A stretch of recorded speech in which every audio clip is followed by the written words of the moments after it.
नमस्कार साथियों, मैं विवेक शर्मा। बायो कोडन के ऑनलाइन क्लासेस में आप सभी का स्वागत है। बेटा, हम लोगों ने लास्ट क्लास में नया टॉपिक स्टार्ट किया था। टॉपिक का नाम था जीवों में जनन, रिप्रोडक्शन इन ऑर्गेनिज्म। उस क्लास में बेटा हम लोगों ने बात की थी कि जीवन काल क्या होता है, जीवन काल की कौन कौन सी अवस्थाएं होती है। कुछ महत्वपूर्ण जीवों के जीवन काल देखे थे। बेटा लास्ट में जाते जाते हम लोगों ने बात की थी कि प्रजनन क्या होता है, प्रजनन किसे कहते हैं, जनन किसे कहते हैं। बेटा इंग्लिश में कहते हैं इसी को रिप्रोडक्शन। आज बेटा हम लोग इसी के प्रकारों के बारे में बात करेंगे कि जो प्रजनन होता है, रिप्रोडक्शन जो है वो कौन कौन से प्रकार का होता है। ध्यान रखने वाली बात है बेटा, आप लोगों को बता दें पहले कि प्रजनन क्या होता है। जो बच्चे लास्ट क्लास को नहीं पढ़ पाए थे उन बच्चों को भी समझ में आ जाएगा, कहीं कोई दिक्कत नहीं है। मैं एक बार फिर से रिपीट कर देता हूं। देखो बेटा, प्रजनन या जनन या रिप्रोडक्शन का मतलब होता है एक ऐसी जैविक क्रिया, एक ऐसी जैविक क्रिया जिसके द्वारा कोई भी जीव अपने ही समान नए जीवों को जन्म देता है। बात से हमारी बेटा, प्रजनन क्या होता है? एक ऐसी बायोलॉजिकल प्रोसेस है, एक ऐसी जैविक क्रिया है जिसके द्वारा कोई भी जीव अपने ही समान नए जीवों को जन्म देता है। उसे अपन क्या कहते हैं? प्रजनन कहते हैं। प्रजनन से फायदा क्या बताया था मैंने आपको बेटा? प्रजनन से फायदा होता है कि उस प्रजाति की निरंतरता बनी रहती है, उस प्रजाति की निरंतरता बनी रहती है। बात समझ में आ रही है? विभिन्नताएं आती हैं, विभिन्नताएं आने से विकास की संभावनाएं बढ़ती हैं, जैव विकास होता है। कौन सा विकास होगा बेटा? जैव विकास होता है, जैव विकास की संभावनाएं बढ़ती है। ये आपको फायदा भी बताया था, क्लियर बताई थी इसी बात। आज हम लोग बात करेंगे कि प्रजनन जो होता है वो कौन कौन से प्रकार का होता है।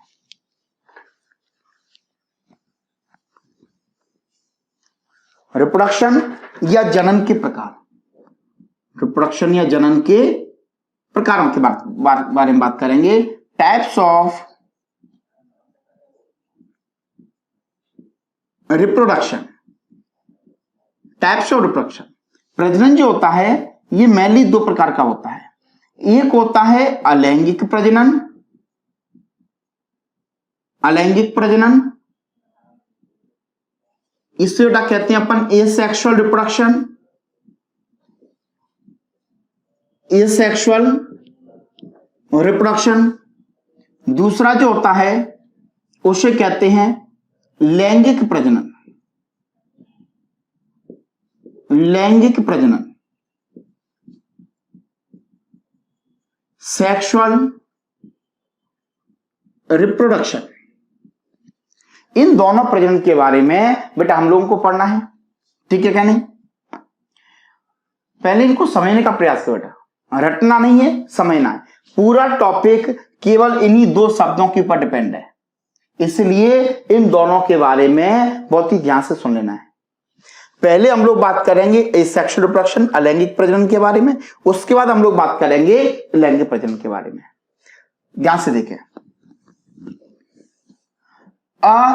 मतलब होता है नहीं, लैंगिक मतलब होता है जनन अंग या जनन कोशिका,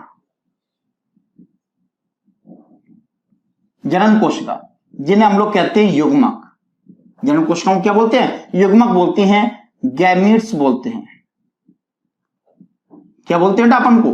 गैमीट्स कहते हैं।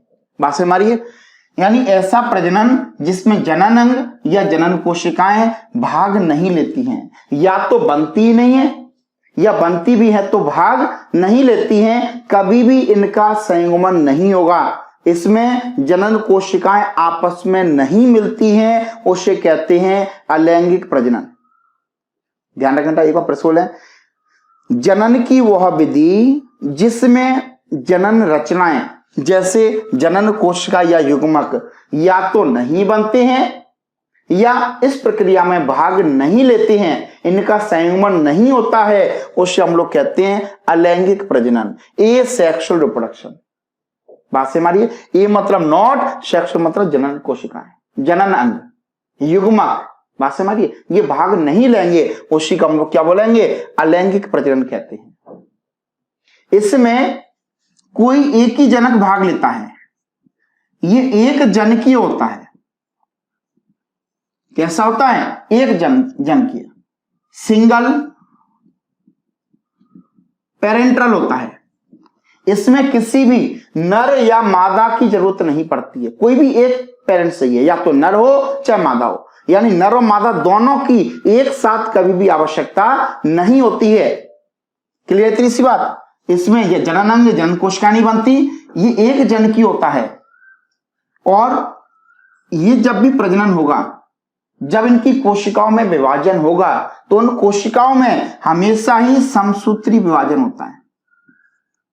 याद करो बेटा, 10th 11th क्लास में हम लोगों ने कोशिका विभाजन के बारे में बात की थी। कोशिका विभाजन मुख्यतः दो प्रकार का होता है, एक समसूत्री विभाजन और दूसरा अर्धसूत्री विभाजन। एक होता है माइटोसिस सेल डिवीजन और दूसरा होता है मियोसिस सेल डिवीजन। जो समसूत्री विभाजन होता है, इसमें समसूत्री विभाजन में क्या होता है, एक जनक कोशिका से दो पुत्री कोशिका बनेंगी, एक जनक कोशिका से दो पुत्री कोशिका बनती है। बात से मारिए, इनमें गुणसूत्रों की संख्या समान रहती है। जैसे बेटा मान के चलो, अगर इसमें ये जनक कोशिका है, ये पेरेंटल सेल है, अगर इसमें गुणसूत्रों की संख्या QN बराबर 46 है, तो ये जो पुत्री कोशिकाएं बनेंगी, कौन सी कोशिका बनेंगी, पुत्री कोशिकाएं जो बनती हैं, इनमें भी गुणसूत्रों की संख्या क्या रहेगी, समान रहेगी, QN बराबर 46 रहेगा। इसी को हम लोग क्या कहते हैं, समसूत्री विभाजन कहते हैं।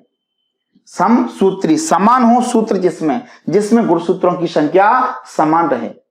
इसमें जो पुत्री कोशिकाएं बनी हैं और जो जनक कोशिकाएं होती हैं, दोनों ही समान होती हैं। दोनों कोशिकाओं में कोई अंतर नहीं है, दोनों में गुणसूत्र की संख्या समान है, दोनों ही कोशिकाएं एक दूसरे के समान है।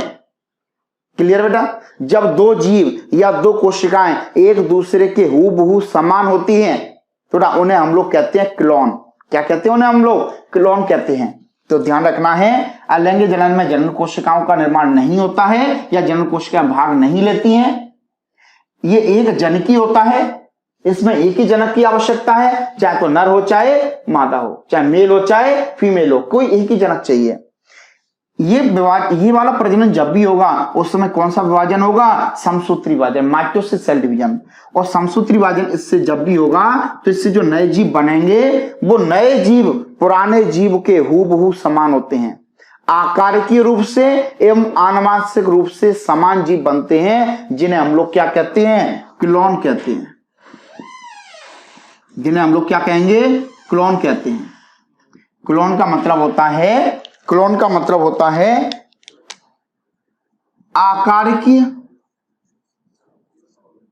आकारिकीय एवं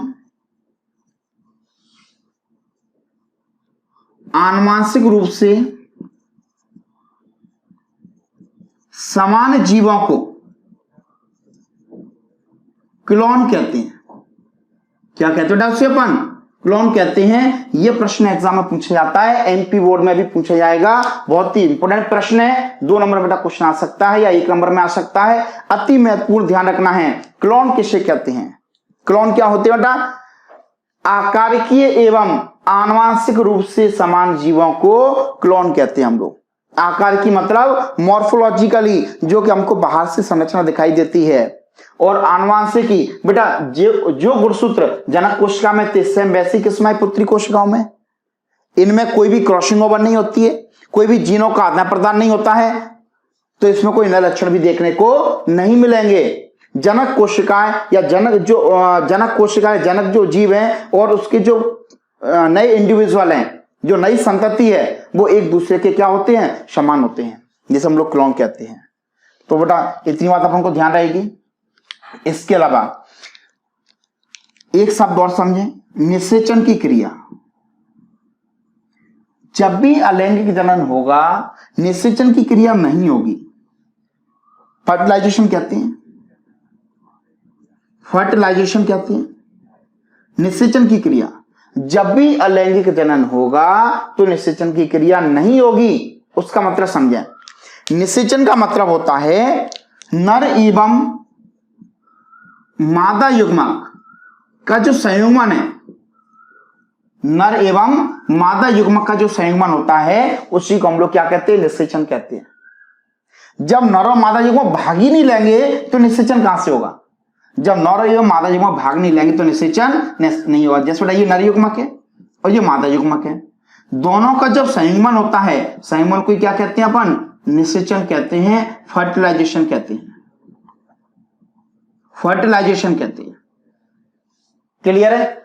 जब इसमें नर एवं मादा युग्मक बनेंगे ही नहीं तो भाग कहां से लेंगे? जब संयुग्मन होगा ही नहीं इसका मतलब निषेचन ही होगा। और निषेचन होने के पश्चात बेटा इनसे क्या बनता है? जायगोट। क्या बनेगा बेटा इनसे? जायगोट बनता है। क्लियर बेटा इतनी सी बात। जब निषेचन नहीं होगा तो जायगोट भी नहीं बनेगा, जायगोट भी नहीं बनेगा। इससे जो नई संतति बन रही है वो जनक के समान है, यानी बेटा विकास की संभावनाएं बढ़ रही है कि घट रही हैं?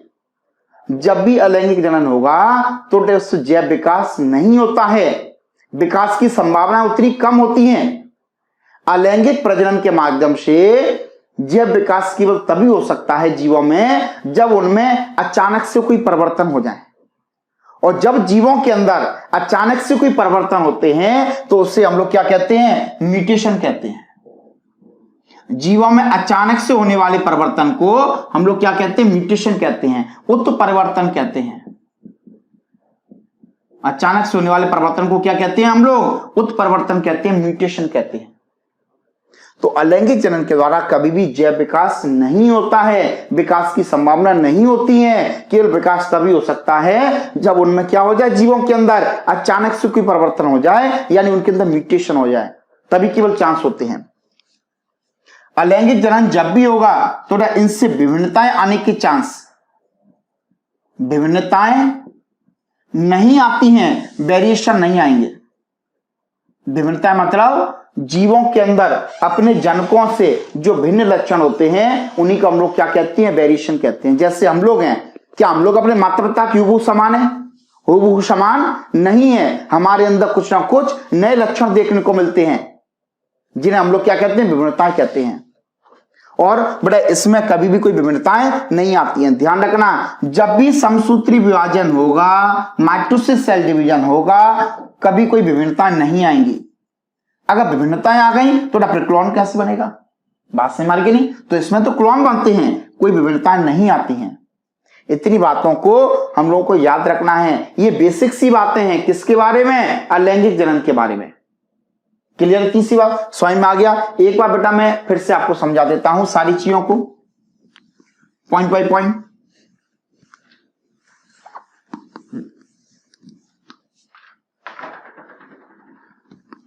बेटा ऐसे समझ लेते हैं।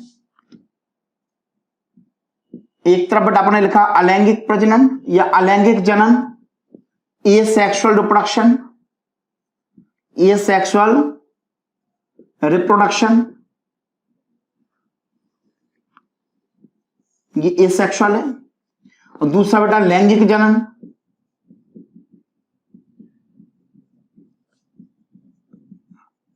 सेक्सुअल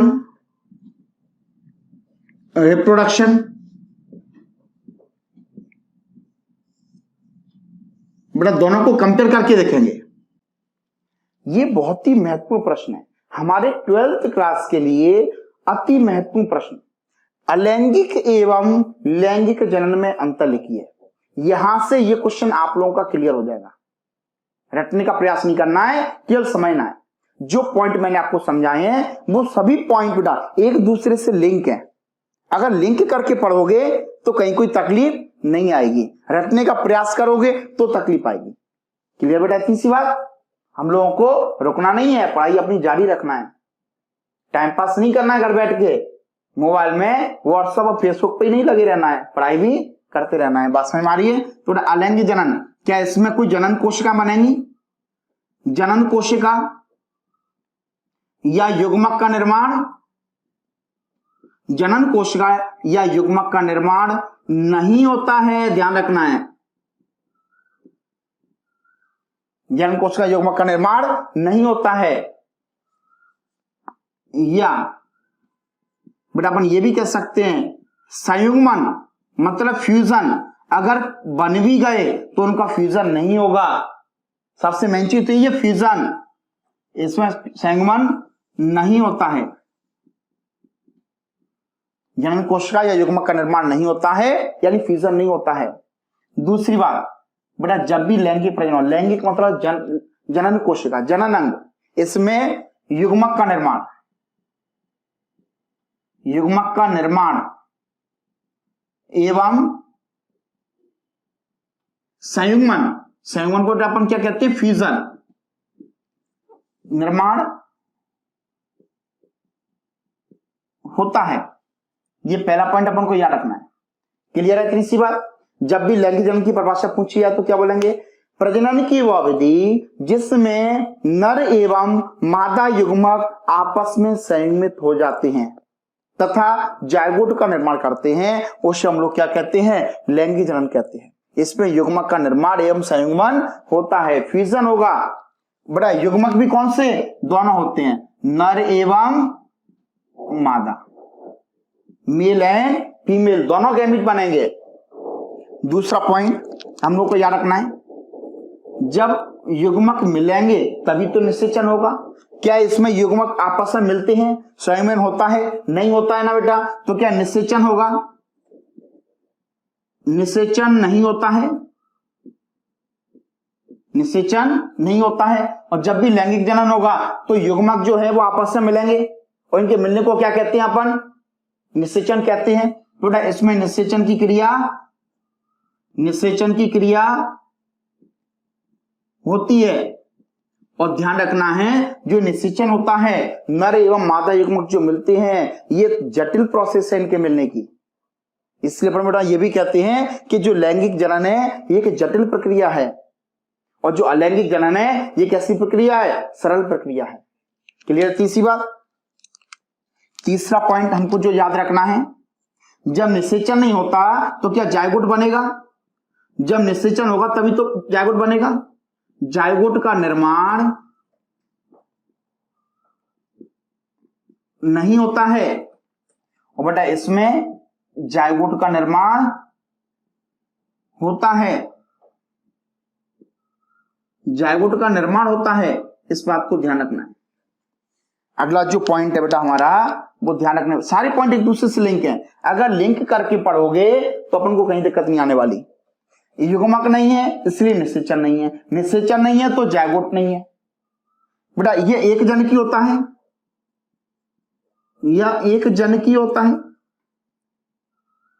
मतलब सिंगल पेरेंटल है, या तो नर या मादा कोई भी एक भाग लेगा, दोनों जनक कभी भाग नहीं लेते हैं। अब बेटा ये कैसा होता है? यह द्विजनकी होता है, यह दो जनकीय वाई पेरेंटल होता है। क्लियर? तीसरी बात, अगला पॉइंट हम लोग याद रखेंगे, इसमें कौन सा विभाजन होगा?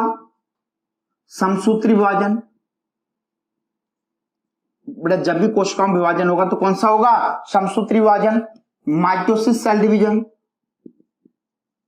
माइटोसिस होता है समसूत्री। और बेटा इसमें कौन सा विभाजन होगा?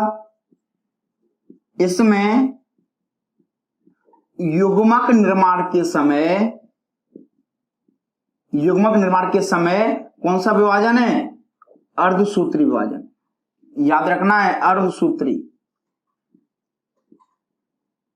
अर्धसूत्री विभाजन होता है युग्मक निर्माण के समय। कौन सा विभाजन है? अर्धसूत्री।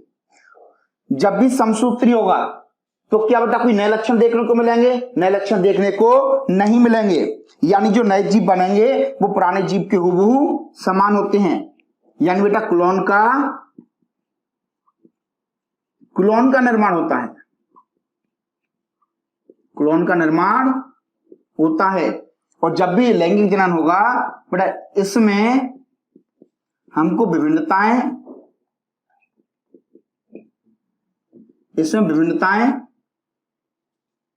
मिलती हैं, ये विभिन्नताएं देखने को मिलेंगी।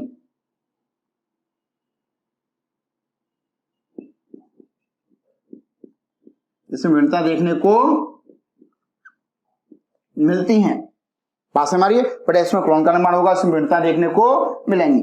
अगला पॉइंट बेटा, यह एक सरल प्रक्रिया है। कैसी प्रक्रिया है? सरल। बेटा ये कैसी प्रक्रिया है? यह एक जटिल प्रक्रिया है। क्लियर थी सी बात? तो ये हमने क्या देखा, अलैंगिक जनन और लैंगिक जनन दोनों में क्या बेसिक डिफरेंस है। ये बेसिक डिफरेंस अपन ने देखा, रटना नहीं है, सारे पॉइंट एक दूसरे से लिंक है। बेटा आप लोग चाहो तो इसका स्क्रीनशॉट ले लो, जिससे अगली क्लास तक आप लोगों को इनकी जो डिफरेंस है वो अच्छे से याद हो जाए। बेटा इसका स्क्रीनशॉट ले लें आप लोग।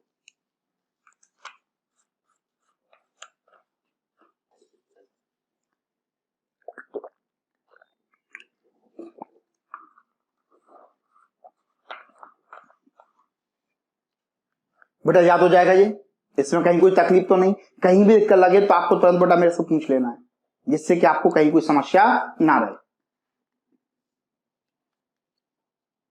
बेटा अब हम लोग बात करेंगे कि जो अलैंगिक जनन है, अलैंगिक जनन की मुख्यतः क्या विशेषताएं, अलैंगिक जनन की विशेषताएं क्या होती हैं।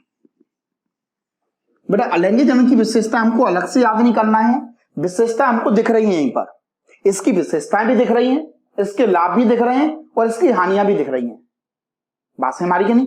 इसके लाभ या विशेषताएं क्या, ध्यान से देखें बेटा। पहली बात तो इसमें कोई युग्मक का निर्माण नहीं हो रहा, ना इसमें ये कोई युग्मक की आवश्यकता है। दूसरा बेटा इसमें कोई निषेचन की क्रिया भी नहीं होती। तीसरा बेटा ये कैसी प्रोसेस है, एक सरल है। और जब भी बेटा हम लोगों को कुछ ऐसे जीव चाहिए जो पुराने जीव के समान हो, मतलब जब हमको विभिन्नताएं नहीं चाहिए उस समय कौन सा प्रजनन आवश्यक होता है, अलैंगिक प्रजनन। मान के चलो बेटा हमारे पास कोई एक अच्छी वैरायटी का पौधा है, अच्छी वैरायटी का कोई जीव है, और हम चाहते हैं कि इसमें कोई चेंजेस ना हो, कोई परिवर्तन ना हो, सेम यही वैरायटी हमको आगे चाहिए, तो उस समय कौन सा प्रजनन आवश्यक रहेगा, लैंगिक प्रजनन। आपसे एमपी बोर्ड में प्रश्न पूछा जाता है कि अलैंगिक जनन के लाभ लिखिए, अलैंगिक जनन की हानियां लिखिए। थोड़ा लाभ तो यही है कि जब हमको कोई ऐसे जीव चाहिए जो अपने जनक के समान हो, उस समय अलैंगिक जनन आवश्यक होता है। ये एक सरल प्रक्रिया है, बात से हमारी। इसमें ना तो किसी युग्मक का निर्माण होता है और ना ही उनका फ्यूजन होता है, निषेचन की क्रिया भी नहीं होती है, विभिन्नता देखने को नहीं मिलती, इसलिए प्रजनन अच्छा है। इस उद्देश्य से अगर पूछा जाए कि अलैंगिक जनन की क्या हानियां है, तो हानि यह है क्या इससे कोई भिन्नता देखने को मिलेगी, नहीं। तो क्या विकास होगा, विकास की संभावनाएं होंगी, विकास की संभावनाएं नहीं होंगी। अलैंगिक जनन से विकास की संभावनाएं खत्म हो जाती हैं, विकास की संभावनाएं क्षीण होती हैं। इसमें नए आनुवंशिक परिवर्तन, नए जेनेटिक वेरिएशन देखने को हमको नहीं मिलते हैं, ये इस प्रजनन की हानि है। तो लाभ और हानि जो है ये हमको अलग से याद नहीं करनी। अगर हम लोगों ने लैंगिक और अलैंगिक जनन में अंतर याद कर लिए तो एक तो अंतर याद हो गए, डेफिनेशन भी याद हो जाएंगी और इनके लाभ हानि भी हमको इसी में दिख रहे हैं, अलग से आपको याद करने की आवश्यकता नहीं पड़ेगी। थोड़ा क्लियर सी बात है। अभी तक हम लोगों ने क्या देखा, प्रजनन क्या होता है, प्रजनन के मेन दो प्रकार होते हैं, अलैंगिक जनन क्या होता है, लैंगिक जनन क्या होता है, दोनों में क्या बेसिक डिफरेंस है। डिफरेंस को याद कर लेना बेटा कल तक, अगर याद नहीं करोगे तो तकलीफ हो जाएगी। मैं पूछ लूंगा बेटा फोन लगा के एक एक से कि किसने याद किया और किसने नहीं किया, इसलिए अच्छे से याद करके रखना है। हाँ, और दूसरी बात बेटा हम लोगों ने देखा कि अलैंगिक जनन के क्या लाभ है, क्या हानि है इससे। अब हम लोग बात करेंगे कि जो अलैंगिक जनन है वो कौन कौन से प्रकार का होता है। मैं प्रकारों के नाम आपको अभी बता देता हूं, लेकिन इनके प्रकारों को हम डिटेल में अगली क्लास में बात करेंगे। बात से हमारी बेटा दिन जी।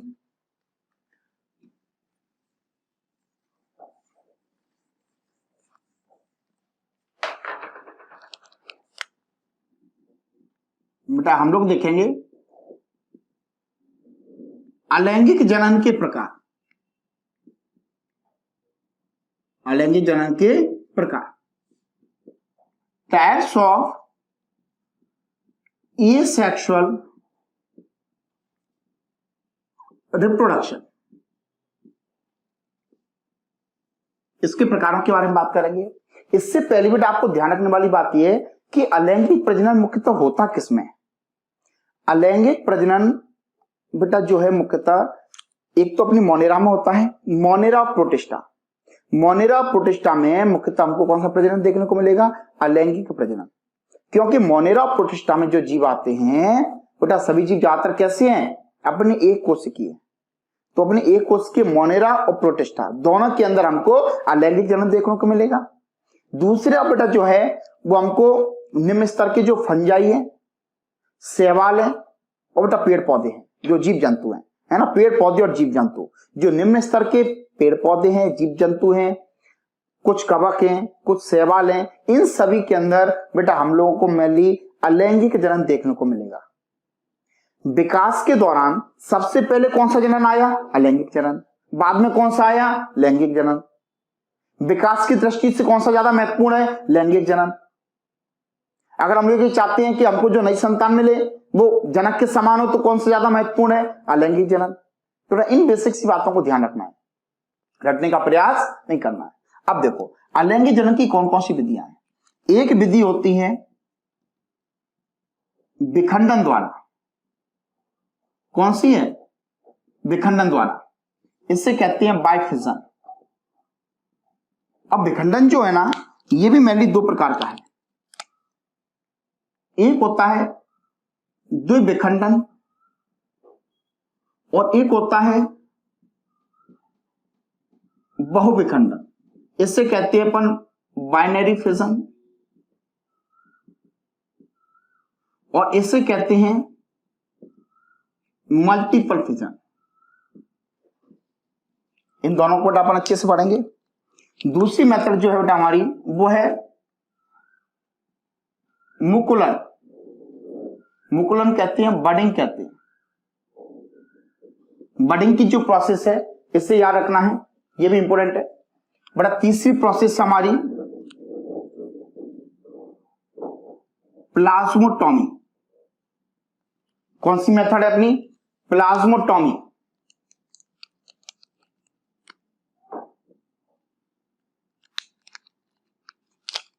बेटा अगली मेथड हमारी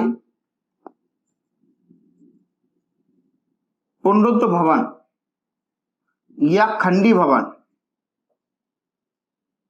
इससे कहते हैं रीजनरेशन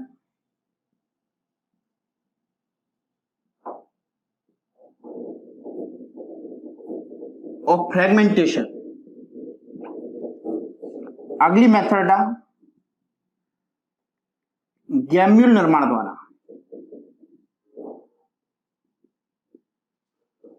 बाय गैम्यूल फॉर्मेशन। अगली मेथड है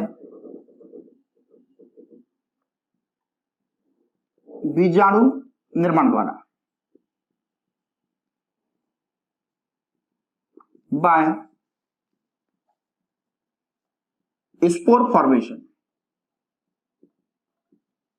क्लियर है बेटा? ये मेथड हमको मेनली पढ़नी है। क्लियर है? विखंडन के द्वारा, मुकुलन के द्वारा, प्लाज्मोटॉमी के द्वारा, पुनरुत्थ भवन या खंडी भवन, गैम्यूल फॉर्मेशन के द्वारा और बाय स्पोर फॉर्मेशन। ये महत्वपूर्ण मेथड हैं जिनके द्वारा अलैंगिक प्रजनन होता है। इनके अलावा एक महत्वपूर्ण मेथड और है जिससे हम लोग कहते हैं कायिक प्रवर्धन। वो तो हमारा बेटा पोर्शन ही पूरा अलग है, उसको हम लोग बाद में बात करेंगे। तो बेटा अगली क्लास में हम लोग मिलेंगे और हम लोग चर्चा करेंगे अलैंगिक जनन के इन सभी प्रकारों के बारे में। क्लियर? इतनी सी बेटा। तो अगली क्लास आपको सारी चीजें पढ़ के रखना है। लैंगिक अलैंगिक में अंतर याद करके रखना है, क्लोन की परिभाषा याद करके रखनी है, लैंगिक अलैंगिक जनन के लाभ और हानि आपको याद करके रखने हैं, प्रजनन की परिभाषा याद करके रखेंगे बेटा हम लोग। तो इतनी सारी बातों को हम नेक्स्ट क्लास से तैयार कर लेंगे। बेटा नेक्स्ट क्लास में हम लोग मिलेंगे। ओके, धन्यवाद बेटा।